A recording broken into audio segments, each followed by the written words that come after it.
नमस्कार, जनता टीवी देख रहे हैं आप। मैं हूं आपके साथ अमन त्रिपाठी। बुलेटिन में बात होगी कुछ अहम खबरों की। ऐतिहासिक भद्रराज मंदिर में आयोजित 2 दिवसीय मेले में श्रद्धालुओं की भारी भीड़ उमड़ पड़ी। दूर दराज से पहुंचे भक्तों ने भगवान भद्रराज के दर्शन कर पूजा अर्चना की और सुख समृद्धि की कामना की। मंदिर समिति के अनुसार यहां श्रद्धालुओं की संख्या लगातार बढ़ रही है। समिति ने सड़क, पेयजल, पार्किंग और स्वच्छता जैसी सुविधाएं बेहतर करने की मांग की है। साथ ही मंदिर को धार्मिक पर्यटन स्थल के रूप में विकसित करने की अपील भी की।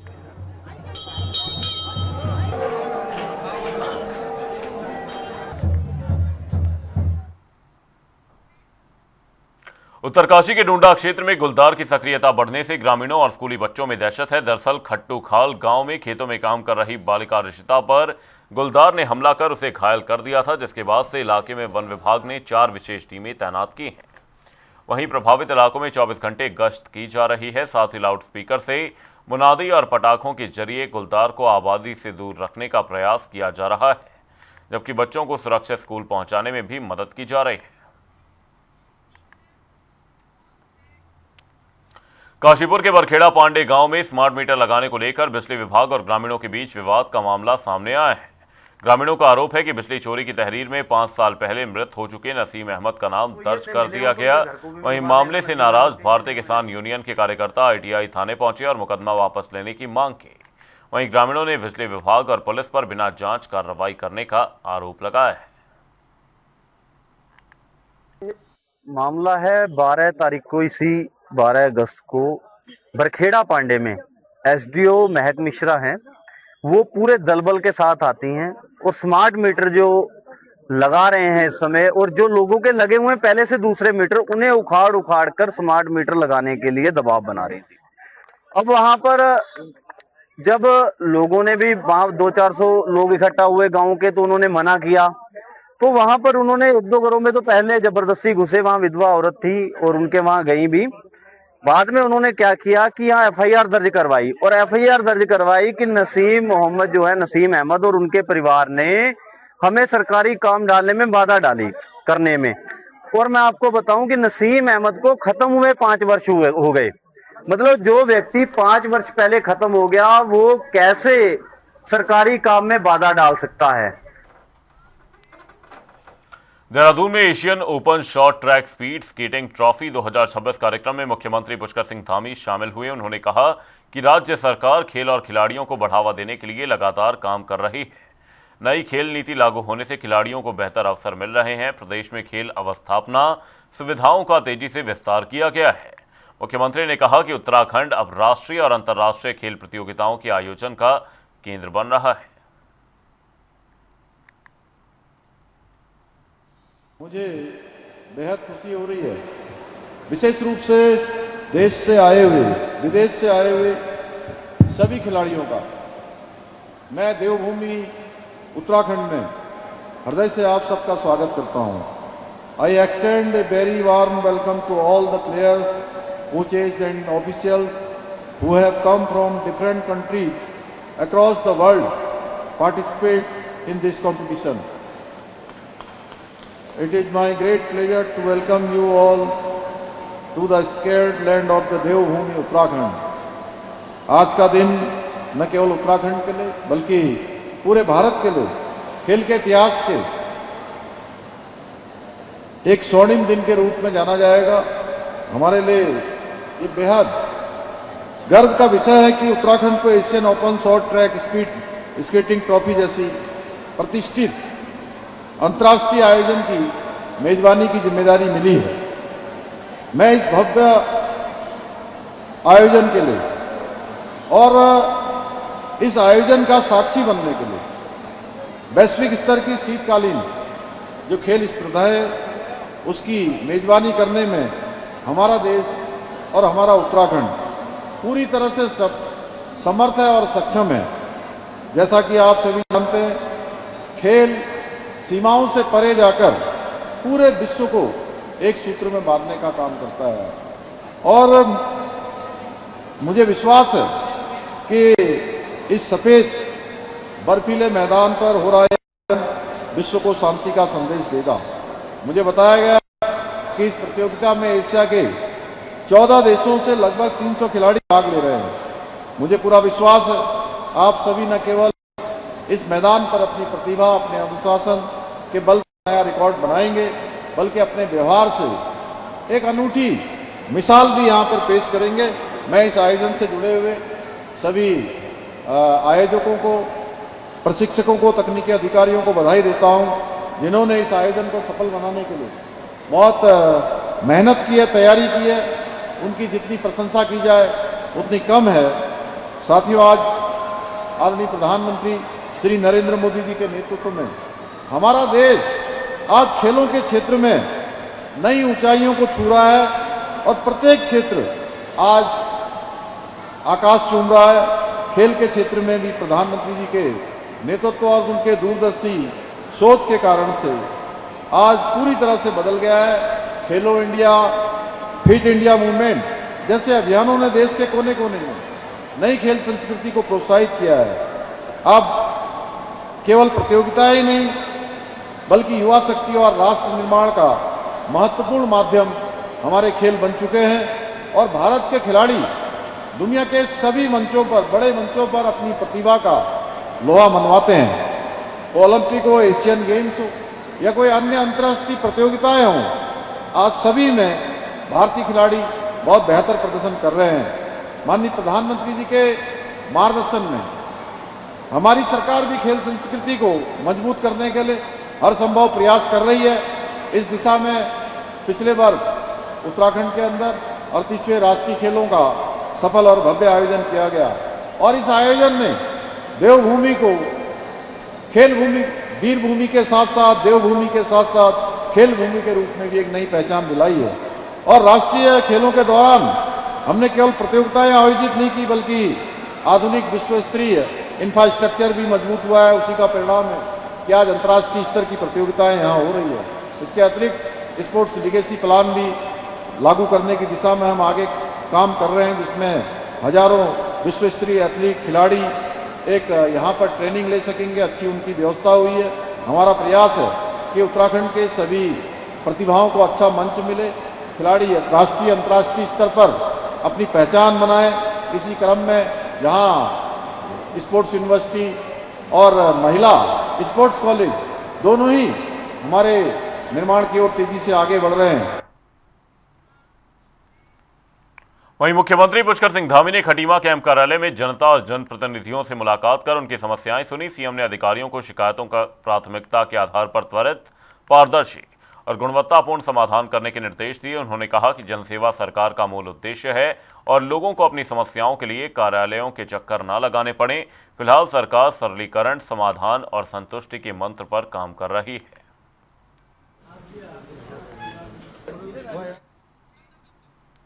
नितिन नवीन की अगुवाई में बीजेपी की नई राष्ट्रीय टीम का ऐलान कर दिया गया। यूपी और उत्तराखंड समेत कई राज्यों में विधानसभा चुनाव से पहले भाजपा की नई टीम में कई नाम शामिल हैं। इनमें 8 राष्ट्रीय महासचिव, 13 राष्ट्रीय उपाध्यक्ष और 16 राष्ट्रीय सचिव बनाए गए हैं। आपको बता दें कि नितिन नवीन की अगुवाई वाली इस टीम में उत्तराखंड के 4 बड़े नेताओं का नाम भी शामिल है। इनमें पूर्व मुख्यमंत्री तीरथ सिंह रावत को राष्ट्रीय उपाध्यक्ष, महेंद्र पांडे को राष्ट्रीय कार्यालय मंत्री, अनिल बलूनी को मीडिया संयोजक, आलोक भट्ट को सोशल मीडिया सह संयोजक बनाया गया है।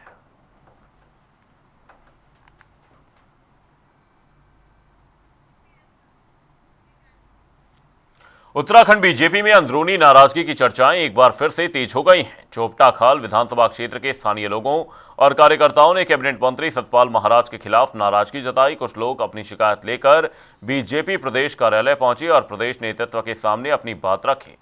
इसी मुद्दे पर कांग्रेस प्रवक्ता गरिमा मेहरा दसौनी ने बीजेपी पर निशाना साधते हुए कहा कि नाराजगी सिर्फ सतपाल महाराज से नहीं, बल्कि कई विधायक जनता के काम कराने में विफल रहे हैं। की हालत बहुत पतली है इस समय। 32 तो आपको दिखाने के लिए, विपक्ष को और मीडिया को दिखाने के लिए, जनता को दिखाने के लिए है। कुल मिलाकर सारे के सारे 47 विधायकों की सिंहासन 32 इस समय हिली हुई है। तो इन्होंने क्योंकि जनता के बीच में जाकर कोई काम किया नहीं, अब जो है मुख्यमंत्री जी ने इनको आदेश दिया है कि भैया स्थानीय जनता, क्षेत्रीय जनता के बीच में जाओ और सीधे मुझे रिपोर्ट करो। तो जो काम इनका 4.5 साल तक था, उसके लिए अगर इनको आदेशित करना पड़ रहा है तो आप समझ सकते हैं कि भारतीय जनता पार्टी इस वक्त कितने संकट में है। उत्तराखंड में 2027 विधानसभा चुनाव को लेकर बीजेपी ने तैयारियां तेज कर दी हैं। पार्टी संगठन को बूथ स्तर तक मजबूत करने के लिए संभाग स्तर पर बैठकें कर रही है। इसी मुद्दे पर बीजेपी प्रदेश महामंत्री दीप्ति रावत भारद्वाज ने बताया कि गढ़वाल संभाग की बैठक पार्टी मुख्यालय में होगी। इसमें हरिद्वार, टिहरी और पौड़ी लोकसभा क्षेत्रों से जुड़े संगठनात्मक मुद्दों पर चर्चा होगी। बता दें कि बैठक में सीएम धामी, प्रदेश अध्यक्ष, सांसद, विधायक और जिलाध्यक्ष शामिल होंगे। बैठकों का दौर यहाँ पूरे मतलब पार्टी के हिसाब से लगातार प्रदेश भर में चल रहा है। हम लोगों ने मंडल, हमारे 304 मंडल हैं पूरे प्रदेश में, तो दोनों संभागों की मंडल अध्यक्षों की बैठक संपन्न की है। उसके बाद हमारी 5 लोकसभाओं की बैठक है, जिसमें कि हमारे सांसद और विधायकगण और जिलाध्यक्ष भी मौजूद रहेंगे। तो ऐसे 2 हमारी लोकसभाओं की बैठक कल ही हुई है, वो अल्मोड़ा और नैनीताल की, और ऐसे ही कल हमारी 3 लोकसभाओं की बैठक अभी होनी है, हरिद्वार, टिहरी और पौड़ी की। और इसमें हमारे जो मुख्यमंत्री जी हैं आदरणीय और हमारे प्रदेश अध्यक्ष जी दोनों ही बैठक को लेने वाले हैं, और उनके साथ साथ जो आएंगे हमारे सांसदगण और बाकी विधायक और जिलाध्यक्ष उसमें मौजूद रहेंगे। देहरादून में दलित समाज के अपमान के आरोपों को लेकर उत्तराखंड कांग्रेस ने प्रदर्शन किया। कांग्रेस कार्यकर्ताओं ने कांग्रेस भवन से पुलिस मुख्यालय की ओर कूच किया। साथ ही आपको बता दें, कांग्रेस नेता सूर्यकांत धस्माना ने कहा कि अनुसूचित जाति के अपमान को बर्दाश्त नहीं किया जाएगा। उन्होंने हल्द्वानी की रामलीला मैदान की घटना का जिक्र करते हुए ये कहा कि किसी भी पार्टी के राष्ट्रीय अध्यक्ष का सम्मान होना चाहिए। वहीं अनुसूचित जाति कांग्रेस के प्रदेश अध्यक्ष मदन लाल ने कहा कि दलित समाज के अपमान के मामले में कांग्रेस चुप नहीं बैठेगी। उन्होंने भारतीय जनता पार्टी से पूरे देशवासियों से माफी मांगने की मांग की। हमने अपनी मांग करने के लिए डीजीपी साहब से कहा था कि भाई इसके खिलाफ कानूनी कार्रवाई कर, मुकदमा दर्ज कर, लेकिन उन्होंने कोई कार्रवाई नहीं की।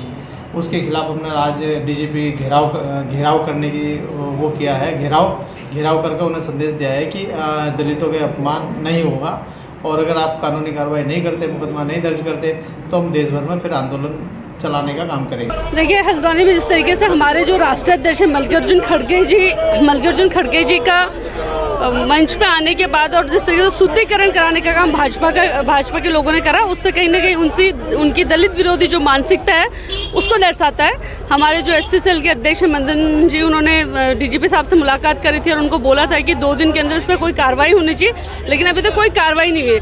सरकार पूरी तरह से निरंकुश है, पुलिस प्रशासन पूरी तरीके से सरकार के हिसाब से काम कर रहा है कि देश के सारे अनुसूचित जाति समाज का, गरीबों का, दलित समाज का, पिछड़े हुए लोगों का अपमान करने का काम भाजपा लगातार कर रही है। हल्द्वानी में जिस प्रकार से रामलीला मैदान के उस मंच का शुद्धिकरण किया गया, वहां गंगा जल छिड़का गया, वहां पर यज्ञ किया गया और ये कहा गया कि इसको अपवित्र कर दिया। अब देश की सबसे पुरानी पार्टी भारतीय राष्ट्रीय कांग्रेस, उसके राष्ट्रीय अध्यक्ष अगर कहीं आ रहे हैं और उनकी जाति को लेकर के अगर इस प्रकार का अपमानजनक काम किया जाएगा तो उसका विरोध पूरे देश में होगा। देहरादून में पाकिस्तान के स्वतंत्रता दिवस पर प्रधानमंत्री शहबाज शरीफ के बयान को लेकर उत्तराखंड वक्फ बोर्ड के अध्यक्ष शादाब शम्स ने प्रतिक्रिया दी। उन्होंने पाकिस्तान पर भारत के मुसलमानों का ठेकेदार बनने की कोशिश करने का आरोप लगाया। शम्स ने कहा कि भारतीय मुसलमान पहले भारतीय हैं और उसके बाद मुसलमान।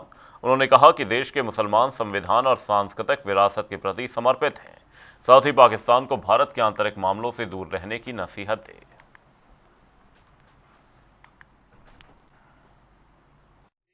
से पाकिस्तान के इंडिपेंडेंस डे पे वहां के प्रधानमंत्री और वहां के राष्ट्रपति के बयान आए, वो बहुत शर्मसार कर देने वाले हैं। हम उसकी घोर निंदा करते हैं। पाकिस्तान जिस तरह से सऊदी अरेबिया के साथ अपने आप को संबंध करके और देश के, भारत के मुसलमानों का ठेकेदार बन रहा है, उसे ये समझ लेना चाहिए भारत के मुसलमान ने कभी भी पाकिस्तान को सीरियसली नहीं लिया।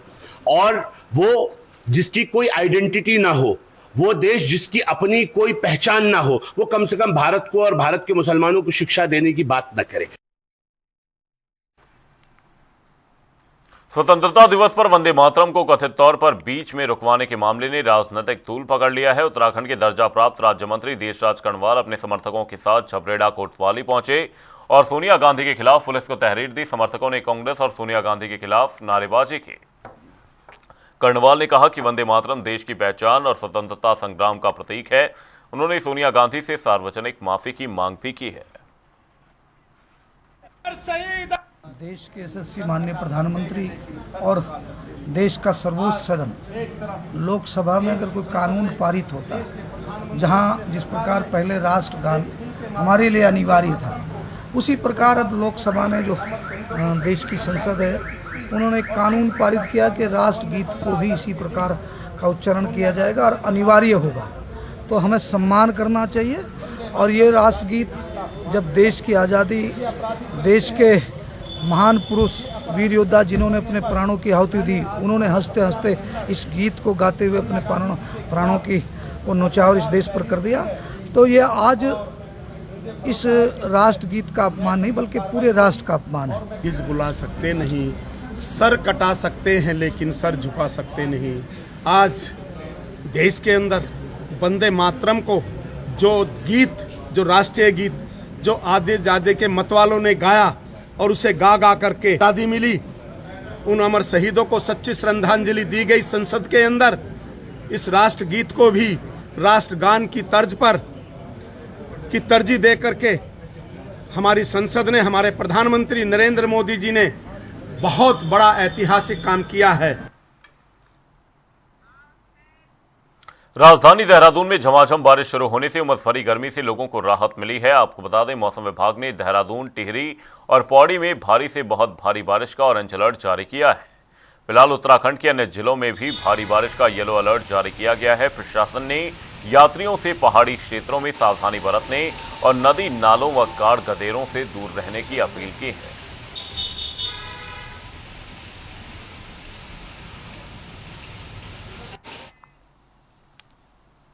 मतदाता सूची में नाम काटने की शिकायतों को लेकर मसूरी में कांग्रेस और स्थानीय लोगों में नाराजगी बढ़ गई है। कांग्रेस कार्यकर्ताओं ने प्रशासन को प्रत्यावेदन सौंपकर आपत्तियों की निष्पक्ष जांच की मांग की। कांग्रेस का आरोप है कि सालों से मसूरी में रह रहे पात्र लोगों के नाम हटाने की कोशिश की जा रही है। नेताओं ने बिना ठोस प्रमाण नाम न हटाने और पूरी प्रक्रिया पारदर्शी रखने की मांग की है।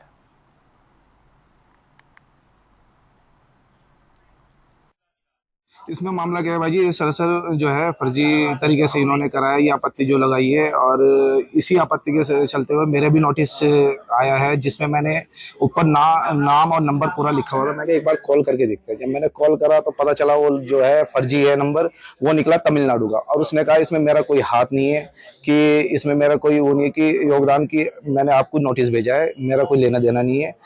मेरे पास एक नोटिस आया, अभी आप यहाँ रहते नहीं है, मेरे को इतना 78 साल हो गए मसूरी में रहते हुए। आप ये कंपनी बाग से लेके लाल टिपरा कहीं भी देख लो, हर आदमी मेरे को जानता है। मेरी पीछे वाली इस पे दुकान है और मेरे यहाँ 2-3 पुश्ते हो गई, हम लोग यहीं रहते हैं और किसी ने आपत्ति लगा दी यहाँ नहीं रहते। कई समय से SIR की प्रक्रिया चलाई जा रही थी, परंतु जब हम उस ऑफिस में बैठे थे परसों फॉर्म भर रहे थे, क्योंकि उस दिन 6 नंबर फॉर्म भरे जा रहे थे और नए बच्चे हैं इनके फॉर्म भरे जा रहे थे। तो अचानक SDM साहब के ने कुछ फॉर्म भेजे EO साहब को कि ये नाम जो है ये 7 नंबर फॉर्म आए हुए हैं, ये कम से कम 50-60 फॉर्म थे और इन फॉर्म को जो है आप 7 नंबर ऐप में भरिए। BLO को वहां से हटा दिया गया। देखिए, गंभीर समस्या है। एकाएक बहुत सारे मसूरी निवासियों को नोटिस आए, ठीक है ना। नोटिस तब आए, नोटिस नहीं आए, बिल्कुल आपत्ति एक फॉर्म 7 भर दिया गया, किसी का ऑनलाइन फॉर्म 7 भर दिया गया और उसके बाद लोगों को ये पता चला कि इनका नाम यहाँ से कटने वाला है, ठीक है ना। अभी SIR की प्रक्रिया चल रही है, जैसे इन्होंने अमित भाई ने बताया।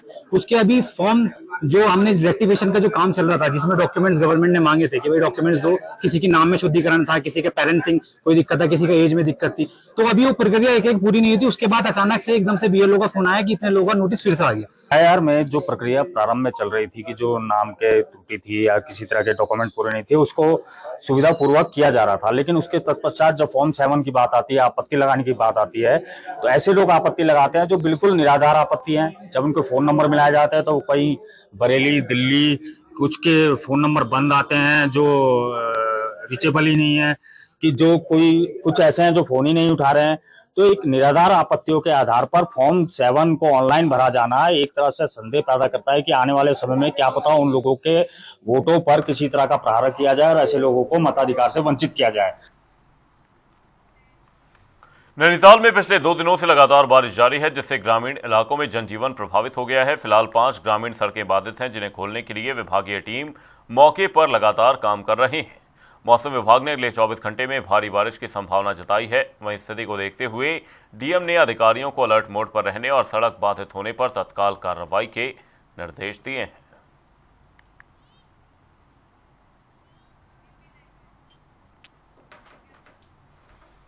मसूरी के कैंपटी फॉल में हरियाणा का अजय गौतम पानी की निकासी में फंसकर डूबने लगा, तो वहीं उसके दोस्तों और स्थानीय लोगों ने उसे बाहर निकाला, लेकिन उसकी सांसें उखड़ने लगी और ऑक्सीजन स्तर काफी गिर गया। मौके पर मौजूद डॉक्टरों ने तुरंत सीपीआर और प्राथमिक उपचार देकर उसकी जान बचाई। इसके बाद अजय को मसूरी उप जिला चिकित्सालय ले जाया गया, जहां उपचार के बाद हालत गंभीर देखते हुए देहरादून हायर सेंटर रेफर किया गया।